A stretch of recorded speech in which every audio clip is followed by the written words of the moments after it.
বৃষ্টি নেমেছে, কি জোর বৃষ্টি নেমেছে, সাংঘাতিক বৃষ্টি নেমেছে। কি করব?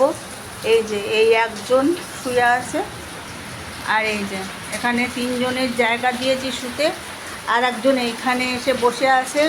ওর খালি ভয় যে ওকে যদি খাঁচায় ভরি, সেই ভয়।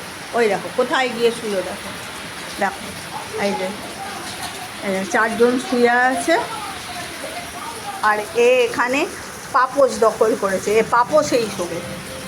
এই যে চারজন কোথায় যাবে বৃষ্টিতে বলো? Tata tata, bye bye. এই যে সব, ভালো থাকো, শুয়ে থাকো, চুপ করে বেরোবে না বাইরে। সোনা খুব ঝড় বৃষ্টি, বেরোবে না একদম। সাংঘাতিক সাংঘাতিক বৃষ্টি হচ্ছে, প্রচণ্ড বৃষ্টি হচ্ছে, মুষলধারে বৃষ্টি নেমেছে, মুষলধারে বৃষ্টি হচ্ছে। ঠিক আছে, তোমরা শুয়ে থাকো। হ্যাঁ বাবা, আমার বাবাগুলো, আমার সোনাগুলো, ওলে বাবালে মুখ গুজে গুজে শুয়ে। টাটা।